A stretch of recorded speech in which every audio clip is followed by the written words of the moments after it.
What's up, everybody, and welcome to another edition of Blood on the Razor Wire TV, where we bring it to you real and we bring it to you raw. Hit that subscribe button, hit the like button, share the video, leave a comment, and make sure those notifications are on. Today, I'm bringing on a guy that, he was in federal prison, did a nice amount of time, but I'm going to let him tell you who he is and how much time he did, where he was at, and we're going to get into it. You got the mic, bro. All right, my name is Little Bobby Nelson. I'm out of Sioux City, Iowa. I did 2 years and 8 months in the Iowa state system, turned 18 in the state penitentiary here in Iowa. Then I did 11 years flat in federal. I did my last 7 in Leavenworth. By the time I was 33, I had 14 years in behind the walls and wire, and that ain't counting my juvenile record. Crazy, right? To have to do that much time. It is crazy. It really is. So, you had a couple jobs while you were in prison too, right? Well, first, let me ask you this. What was it like your first day walking into federal prison? Were you nervous? Were you like, man, where am I? What am I doing here? Yeah, the first day that I walked in, like I said, was when they brought me off I'd never been on an airplane, never done any of that. They drove me up to Rochester, Minnesota, and put me on Conair, handcuffed, shackled, belly chained, chain running up from my feet to my hands. They got guards standing all over the tarmac with guns, everywhere. So that was a freak of an incident at first. And then they put you on there, and you got all sorts of caliber of people on there. So when I got on the plane, bro, I was scared to death. I ain't going to sit here and lie. I'd done 2 years state, but man, I was scared to death. I didn't know who I was going to run into, what you was going to see. You hear all sorts of war stories. You hear the war stories about Tommy Silverstein and some of them DC blacks back in the day, and some of the work they was putting in out there at Big Sandy and Pollock and all that at that time. And man, bro, I ain't gonna lie, that shit scared me to death. So you said you heard stories. You heard stories about DC blacks. What type of stories did you hear? Of course, they're never any good stories, but let me get this disclaimer out here. If I speak on any one group or any one person or any one people, it's out of respect, nothing but respect for these people. It's not my fault that these incidents happen. They happen, so I'm just going to tell them how they are, but I have nothing but respect for people. DC blacks were known to be booty bandits, more or less. They'd take your stuff, they'd fight, they'd whatnot. They were rough. They didn't play games. So you walk into federal prison, were the DC blacks everything that you heard they were? No, they were not. There's a few of them. You've got a few bad apples. You've got a few that'll, make that stigma stick, but no, not every one of them was like that. I'd say maybe 1, 2 out of every 10.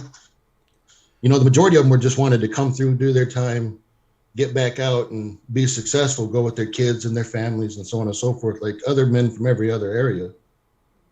They just got that bad rap. It's kind of like a pit bull. They get that bad rap, I had the same experience, man, where I had heard them stories, and when I got there, man, the majority of the DC dudes, in my perspective, they were pretty respectful.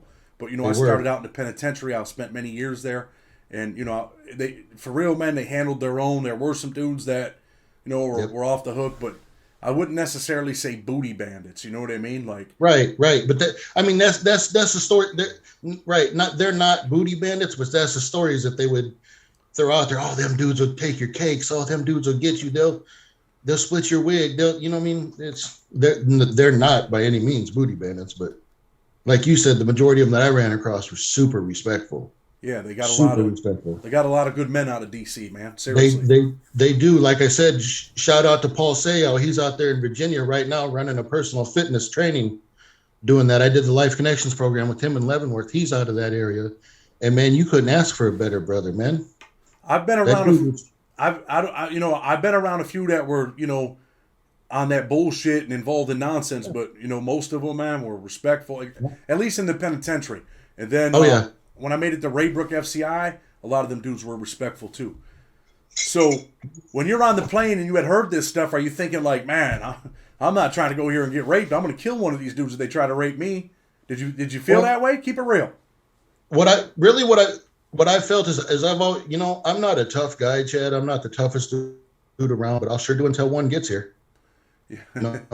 I've always been the type of dude that, man, if somebody's going to confront me, I'm going to confront it back. I'm always going to I'm never just going to let them take advantage of me. So yeah, that's what was in my mind. I thought, if these dudes are going to come up, press up on me, try to take the cakes or talk about they're hungry and want to eat the cakes, well, guess what? I got something for you. Well, you're a pretty Not big. going to happen like that. You're a pretty big dude. So, what was your first prison? The first prison that when I touched down was in Greenville, Illinois. How was Greenville? I was there. It was all right, but I mean, it was like it was FCI level, and different levels from inside. That it was a soft FCI. All right. So I was on that yard 33 days and got jumped by 10 to 15 black dudes. Within 33 days? It was 33 days. I was on that yard 33 days exactly. What'd they jump you for? Curious. Well, as you know, a lot of people, when they get to drinking, so on and so forth, I don't drink. They had been drinking, and they thought that they could do me just any old okey doke way like they do others, where they could just take and move your stuff around or talk to you any type of way. And they found out that I wasn't the one. I was a young kid that came in. I caught my case 6 days after my 22nd birthday. I was 23, 24 at the time. And I was that kid. They tried to move my laundry bag away from the dryer to where they could get in it, and we weren't having that. Yeah. They ran their mouth. I ran my mouth. They said some racial things to me. I said some racial things back to them, and one of them came up and thought they could touch me. Well, the second he touched me, I fired on him, and it was on and crack, and they beat the dog shit out of me. Where were they from? The initial dude, I think they were Chicago area. A bunch of them was out of Chicago, Midwest area. And you're from the Midwest, right? I'm from the Midwest, yes. So these dudes jump you, what? No one helps you? Nobody? Not one, bro. Not one. Not one. Right. That's you know how disheartening that is, man. What year was that? I got sentenced in 02, so it would have been 02, because I did all of 03 in the hole. No shot callers there? No, nothing? No. Nope. It was a soft FCI. Did you guys have a TV? Yeah, we had a TV, but after that incident, one of the guys, I know his name, but I'm not going to throw him out there, but he went down there. He's, oh, fuck all these white dudes. You can't watch TV. You can't that. And they were trying to bow up like that. I mean, it didn't stick, but they didn't take the TV. You know, most of them dudes, when that shit happened, they wanted to get somewhere else, you know? Yeah. My own cellie, man, dude that was supposed to be my bro, put his boots on and took off and went down to another cell and left me there. The only one that ever said anything to them dudes was an older white dude out of Indiana named Bobby Deans. After they'd come in the cell 2-3 times to fight, and I got up and fought every time, Bobby Dean sat up and told him, hey, man, leave that kid alone, man. You're going to come in here. He's going to fight you every time. He's not going to stop. Leave him alone. So they finally said, oh, you're right, OG. You're right, OG. And left, and then that was that. And then the next morning, they came and grabbed me up, took me down. Well, what happened? Oh, I got elbowed playing handball. Bro, I had a big old goose egg here, big old knots all over my head, bruised up head to toe. What happened? Oh, I got elbowed playing handball. Yeah, they weren't hearing that. So you were drinking, right? You were drunk? No, I wasn't drinking. Them other dudes were. I never really did get into the drinking thing, man. It just. Well, I mean, drinking, I've seen people killed over getting drunk in prison, man. It happens. You know what I mean? Yeah. So, you know, I always went on the thing of, hey, I want to be aware of what's going on. I got to have awareness everywhere I'm at. I don't want to be drunk. I don't want to be, high. I don't get high anyway, bro. Never have. You know what I mean? Right. And a lot of that probably stems. My father was a drug addict and all that, and died getting high. But yeah, I never got high, bro. And honestly, I drank one time in jail, man. The MTV Awards, and I think it was 2009, and that was over with after that, man. Never again. I always want to be aware. I want to know what's going on, especially in the penitentiary, bro. When you're in a USP. Exactly. The only time I really drank was when I was in the SHU on that one, because they put me in the hole for 16 months because I wouldn't cooperate with them. I wouldn't tell on who jumped on me. Yeah, we're gonna talk about that, man. And I know you end up going to Leavenworth, but let's talk about prison and the effects it had on you mentally. You think prison affected you mentally? Bro, my cheese slid off my cracker years ago. I know for a fact it did. Oh, I don't mean to laugh, but damn, No, that's a hell of a statement. Your cheese slipped off your yeah, cracker. the cheese slid off my cracker, bro. It's, you know what I mean? I dropped a few rocks out of the bundle. It's, Do yeah, it twisted me up to the point now to where I'll have severe panic attacks out here. I'll start to shake real bad. I'll lose my words.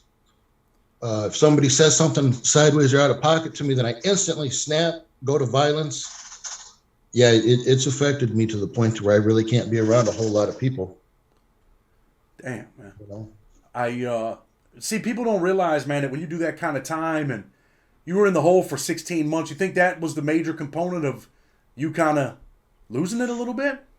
I think that played a huge part in it. That actually did play a major part in it. But I think I got to adjust this just a second. But me losing it was mainly the effects of all of it. But I think the shoe, you are correct. The shoe had I'd probably say a 25 to 30% in it. And then the effects of seeing everything else after that was. You know, they're trying to change a lot of that where they just take brothers and they just throw them in a cell and leave you there. Back then, they'd leave you in the hole I've seen people left in the hole for 2-3 years. Yeah, and not care, right? Right. They do a review after 90 days, then 6 months, and then 18 months, and it just. Let's talk about some of them dudes that check in, right, and they're in the hole. You ever seen dudes in there? They won't code a rec. They don't even care if they get transferred. They're just hiding out back there. Yeah, I've seen it where their skin is almost fluorescent white. You shine a light on them and they want to squeal like Smeagol. Yeah, I've seen it. I've seen all that, man. I've seen being locked up where I've been, man. I've seen all sorts of things. I've seen dudes smear themselves with shit. I've been on suicide watch where I've helped guys that were on suicide watch. I've sat with them. I've seen all sorts of dudes in the shoe, man. Have you ever been on suicide watch yourself? I was not myself, no. I ask you that because you said you feel like you lost it a little bit. Yeah, no. Here's my gig. You know what I mean?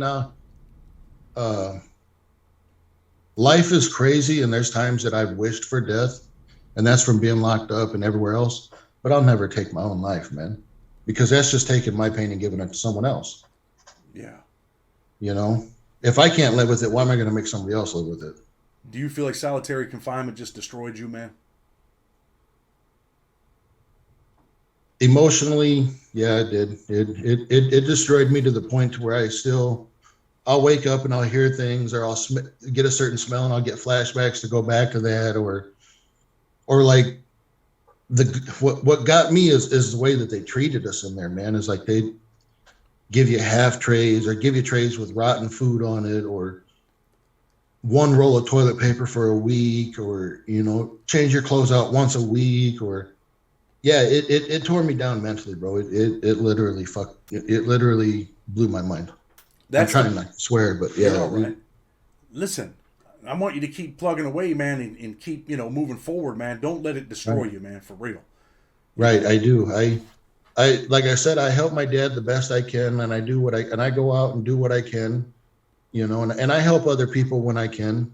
But it affected me so bad that out here in the world that I had put a knife to a supervisor's throat. I chased another one down the street with a shovel. I got police escorted out of a call center because I snapped on a caller. I mean, my mind just automatically, instantly goes back to in there. That's what messed me up mentally, permanently. Is anytime there's ever an incident, I automatically go back to that. I flash back to that, and bam, I'm right back to it. I see you got the khakis behind you, right? Oh, I do. That was the visiting outfit that I used to have in Leavenworth, bro. And you brought that home with you. I sure did. Why'd you bring it home? Because that's a constant reminder of what I used to have to go through. I used to have to wear that every day forcefully. Now I don't have to wear it at all. So I want you to look at that uniform, man, and realize, and I say this a lot, right, that your best day in prison can't even come close to your worst day out here. I'd rather be out here on my worst day than sitting in prison on my best day with those khakis on, man. You're sure right. Look at that. They put your name and number on your boxers. You know what I mean? Yeah. And then Here's the old, they don't believe us, the Bob Barker Company, bro. Yeah. That's your famous towel. Yeah, I had a 6X T-shirt for a towel, man, when I was USP Pollock, man. That's a 4X Bob Barker, so same. Definitely crazy, man, to have to live like that. You got to just stand up, man. You got to keep pushing, man. You can't give up. Right. That's exactly right, and that's what I do. You know, I like I said, I helped my dad. I was helping before my uncle passed away this year. I was helping him before he moved out to Colorado. You know, I've helped a few different friends when they've got out. I do the best that I can to the best of my ability to stay free. Let me tell you this, Bobby, right? You know, I don't just say this stuff for the show. You got my phone number, man. If you ever feel down and it's a tough time, dude, you can reach out to me, bro. I'll answer your call. But right, we're gonna talk. That. I want to talk a little bit. You ended up in Leavenworth, right? I sure did. I showed up in Leavenworth in November of 2005. I'd have been there a little bit sooner, but Hurricane Katrina hit, so that kind of put that on the back shelf for a minute. Leavenworth was pretty famous for violence, being locked down. They moved all the Cubans there after the Atlanta riots. How was it when you walked into Leavenworth? A little more dangerous? It was a lot more dangerous than the places I had been, because when it had flipped, they had flipped it to the medium high, and they still had 200-300 penitentiary, 200-300 out of 1,200 inmates there was still Leavenworth penitentiary inmates. Yeah. So they were still running that tough protocol. When we first came in, it was to the point where we would get 2 or 3 buses a week, and off of every bus, dudes were going up top, getting sent up top. It was in the unit set up to where, in some of the units, where if you got a chomo in on the bus or a rapo on the bus, then police would hit them lights for a second. Your lights in the unit would go out, poop, and then come back on. Yeah. You knew that's when there was one on the bus. So you handled your business. When I first got there, they were handling their business to the point to where they were still stabbing fools off the yard. And then when I left 7 years later, it was a soft FCI like Pekin or Greenville and all of that. But it had transitioned. But when I first got there, it was rocking. Yeah, see, a lot of people think that federal prison is this really nice place. If you go to an FCI, you're all right. You might end up, people all think it's probably a place like Greenville. But it's really not like that, right? No, it's not like that. No, it is not like that. Your higher levels, your penitentiaries, are off the chain. They are not. They're not anything to be played with. That's why I'm glad I didn't have to go to Pollock or USP Lee or Big Sandy, them places you hit, man, bro. That's, man. It was a part of my life. But you know what, Bobby? I'm glad that it's behind me, bro. I'm glad that I'm out here. And like I say, man, I'm not even supposed to be here, man. This is a benefit, bro. I was supposed to be in prison. Right, and that's huge for me, bro. Like I said, I can't applaud that enough.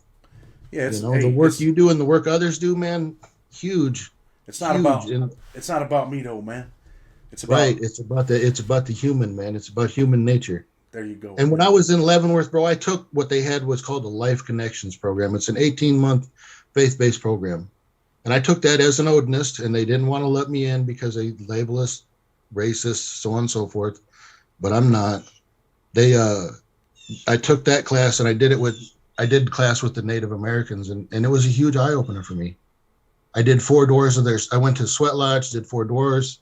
I went to every religious service that there was in Leavenworth because I was the cameraman for almost 3 years on the yard. Yeah. So everybody on the yard knew Big Cheese. Everybody came and flocked to me. Everybody knew me. Bro, I chopped it up with everybody. Anybody could have made me a bowl of food and I'd have ate it. My homeboys was cool with that. You know what I mean? Yeah.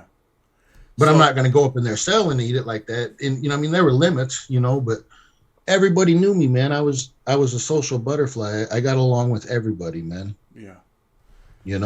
And to me, that's what's kept me today. I think that's what keeps me on a better level to where I don't completely lose my mind as I know I can talk to people and I can talk to anybody, I've got homeboys across the country. I got, like I said, my homeboy Tito, he's out there doing trucking over there on the East Coast, My homeboy Seth, he's down in Tulsa, Oklahoma, flipping houses and welding and doing all of that.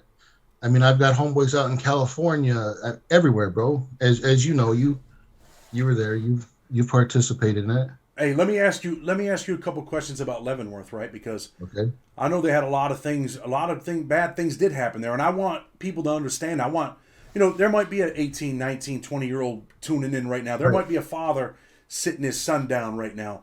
And like I say, the violence, man, it's not to glorify violence, but to show you that there's two roads here. And if you take this road, this is what you're going to see. If you take this road, this is what you're going to see.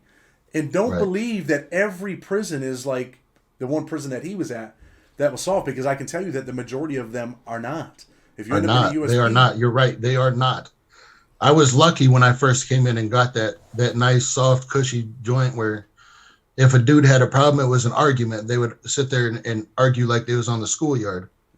But when I got to Leavenworth, if you got into an argument, dude be like, oh, yeah, okay, and come right back and have that 12-inch bone crusher. Did you see some wild stuff over there? Bro, one of the worst things I've ever seen in my life was an older native dude came in, and he was in B upper. I lived in B lower, but there's B lower, B upper, A block, C block, and then D block is where the Cubans were, and that's not open. Yeah.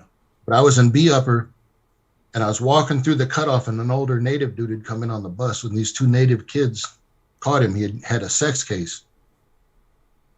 Chad, this dude's brains were leaking out of his head onto the floor. And you got to walk around this dude or over this dude like nothing's going on. Like you don't even see it. Bad things happen. Everyday occurrence, man. And that type of shit went on quite a bit. They'd stomped that dude out so bad that his brains were leaking out. They had to life flight him out, of course. But I mean, that's just one of many, many, many incidences. I mean, and there's a lot of times that there'd be things that would go on that nobody would even hear about. Dudes getting in fights, dude getting plugged up. Like when I was in Greenville and Pekin, we didn't have to worry about the knife play. When I got to Leavenworth, one of my homeboys came up to me and he's like, here, bro, this is a stab kit. I'm like, a stab kit? He's like, yeah, if you get stabbed, you put some of this garlic in water, you drink it. If you smell it coming out of the hole, then you got to go to medical because you got internal bleeding. Yeah. He said, if you don't, then we just sew you up. It's like, what? It's like that? He's like, oh, yeah, it's exactly like that. That's what we do. So, and I was like, man, and that right there, just being handed that, you know what I mean? I was like, wow, this is live. This is real. It was insane. You ever see any riots or anything over there? We didn't have a riot, but we came real close to one, man. There was a cat. He was a dirty white boy. He was in A2 or A3, and he went to go take a shower, and a young black kid came in and cut him off in the shower, went in before him. Well, the DWB and the black dude got to tossing their hands at each other, got to fighting, and DWB got to beating the shit out of the dude, to be honest with you. Well, his homeboy jumped in. Well, then it got brought to the yard. We made it out to the yard. It was during chow call. We made it to the yard, and I was one of the last ones through the gate. My homeboy came into the chow hall. He was SAC. He came in. He's like, bro, it's about to kick on the yard. Let's go. Yeah. I just grabbed my tray and out the door we went. But I hit the yard, and man, when I went out there, white dudes had bats and knives and poles, and the black dudes had sticks and knives and pieces of wood. And there was a little bitty thin track. It was probably 5 to 10 yards wide. If one dude, all it would have took was for one dude to step on that track, and it'd have been over with. Yeah. What they did is when we started to square up, they caught wind of it, and the dude in the tower hit the whistle. And then they did what they call an all call for all the officers there. It's where that whistle, you could hear that whistle within 10 to 15 miles. Yeah. And any officer that heard that whistle was to get to the prisons immediately. Yeah. They were coming in street clothes, all of it. But there was a lieutenant there. He was a big ass hog farmer. His name was Lieutenant Simic. He came out to the yard and he's like, lay these guys down. And we weren't getting down. We were not going to get down, none of it. He looked up at the tower. He said, put one in the ground, let them see it. And that dude put that gun out the window and blew gravel up. We hit the ground. We hit the ground. And then they came over, started to cuff a dude up. And he was AC. His name was Psycho. He was a national vice president, but Psycho was a real good dude. Shout out to Psycho. They came over to get the DWB. They came over to get Coker. and they started to knee him in the back and kick him in the back, and Psycho jumped up. Well, once Psycho jumped up, a bunch of us jumped up. Yeah. They weren't having that, bro. They they immediately came, grabbed them all, threw them all down. A couple of them went to the hole, but that's about it. That's as close as it came to for a riot with us there. And then we were on lockdown probably 4 or 5 days. Then they brought in all the heads and had all the shot callers talk to each other, and then they came and had them tour the units and tell them, hey, it's we're good. When we unlock, we're good. Don't pop it off. That's the closest we came to a riot there. Let me ask you this, right? So when there's about to be a riot, right? What does it feel like, man? Tell the people what it feels like. I know what it feels like, but I want to know what it felt like for you. Is your heart beating? Are you like nervous? Man, are you excited? Are you ready? Are you? You're all of the above. You're all of the above. It's really hard to pinpoint and put your finger onto exactly how you feel when it comes, because for one thing, the main thing that drives you, no matter who you are, how bad you are, how many fights you've been in, how many killings you got under your belt, the biggest thing that you're going to feel is fear. You got that fear of the unknown, of what's not going to happen. And then you got the fear of, what am I going to do? Or what's going to happen to me? And I mean, it was so bad. The tension was so bad, you could literally cut it with your hand. I mean, it was. Let me ask you this. If some people might think this is crazy because I've never been in this situation, right? But there's been times where I've been excited about it, where I was like, man, I'm ready. Like, right. Your hair stands up and you're like, yeah, you're almost inviting it, like you want it to happen. Did you ever feel that way? Berserker, that's what those of us that follow the Odinist faith, we call that the Berserker mode. That's when you start to get into the Berserk mode. Yeah, I've felt that too. Where there's going to be an incident, like in the unit, because we've had many of them in the units, in white against black or white against Mexican, and we're all getting ready, and you're just like, yep. You start to hype yourself up, start to jump around. Oh yeah, you feel it. You feel the adrenaline. You feel it. So look, like it's. We're gonna steer a little bit away from that stuff real quick. So you were the pitcher man, and I know was there any famous dudes in prison with you over there? The most famous dude that I was there with was Michael Nunn out of Davenport, Iowa. The boxer. The boxer, yes sir. He had a cocaine charge. Michael Nunn was one of the most humble dudes I've ever met in my life. Every time he'd see me, he was, hey Cheese, how's it going? How's it going, brother? What's good? What's up? You know what I mean? And always smiling, always had a positive word. You know, people be like, oh, can I get a picture? And he would never say no. Yeah, taking pictures with the folks. So he was, and I mean, there were a few mobsters that came in and out, and you know, East Coast mobsters. There was a few of them too, but I mean, you were over there with Fitzy, right? Oh yeah, Michael Fitzgerald. Fitzy was my bud, man. I love Fitzy to death, man. Was Fitzy one of the dudes from that movie that they did that movie on, The Town? I don't know if he was or not. I didn't really talk to him about that. You know, Fitzy had that life sentence, and Fitzy tried to do everything he could to maintain himself every day. You know. Watch that movie, man. Which one is it?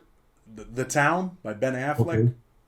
Okay. Watch that. It's loosely based on a bunch of stuff that them guys were doing, man. Anthony Shea and all them guys. Right. I know Fitzy had a high-profile case, and he sat down and explained it to us a couple of times, and you know what happened, what went on, but you know, yeah. Fitzy, like I said, Fitzy was a good man to me. You know, I like Fitzy too. Let me ask you this: what is the best thing about being out of prison? Best thing about being out of prison, is being able to make my own choices. Being able to make and it starts there, being able to make my own choices, because then I can choose who I want to be around. I can choose what I want to eat. I can choose where I want to go. I can turn around right now and look out this open window and see sunshine coming in on my face. Or I can go outside and breathe fresh air. Or I can, you know, if my dad gets real randy, he can go out there and we can ride a Harley somewhere. You know, I can do any of that. I get to choose what I want to do now. I'm not being told when I have to go eat, what I have to wear, when I have to be here, when I don't have to be here. I mean, of course, you got responsibilities that'll tell you that out here, but it's your choosing. It's what you chose to have.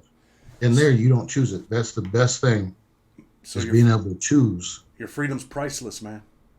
It is. It's priceless. It ain't. There's nothing like being out here compared to in there. No more locked doors, man. No more locked doors. So let me ask you this before we close the show, right? And you know, the show really, man, it ain't just talk, man. It's about trying to save kids from life imprisonment and premature death. Hold on, let me finish. And that is the focus, bro. It ain't like, you know, we had a show and, you know, it was pumping and then other people were saying this and then we started saying that's not what it is, man. Right. I've been doing this for a long time. Like I said, I wasn't always a nice guy. Don't make me the baddest man on the planet, but I changed my life because I woke up and I said, man, I don't want to live like this no more, man. And I don't want to see these dudes living like this no more. And I changed my thought pattern. Something clicks in there, man. You change your character. So if you were talking to your younger self, or, you know, you were selling drugs, you ended up going to prison for selling drugs, what would you tell a kid that's 17, 18 years old right now? He's selling dope, he's making big money, he's got a nice car, and he's like, man, I'm doing it. I'm about to be on top. What would you say, bro? Well, you gave the diamond in the rough. You gave the needle in the haystack there with the thought process, the changing your thought. A lot of people think they can just go out there and change their playground, change their playmates, change their actions. No, brother, you got to change your thoughts. Brothers and sisters, you got to change your thoughts. You got to change the way you think about things. You got to change how you feel about things. Because if you think it's in your mind to be okay to sell this dope or to sell something that's illegal, then you're going to do illegal activities, which is going to get you incarcerated or dead. But if you change that thought process and think, you know, this ain't what I need to do, I need to help other people, I need to help myself, then you'll be great. You know, if you can figure it out to where you can change your thought process and be of service to other people, there's no bigger blessing in the world than to help others. For sure. Because you help others, you can help yourself, but you got to help yourself by changing your thinking first. You change your thinking becomes a habit, your habits become what you do. You know, you got to change that thinking.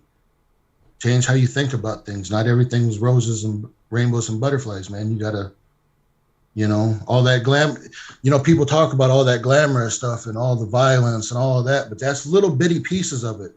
What about all of them years later that you've got to sit with that mentally, man? You got to change your mind, change your thinking is the advice I'd give. Change your thinking, because what you have now ain't going to last forever.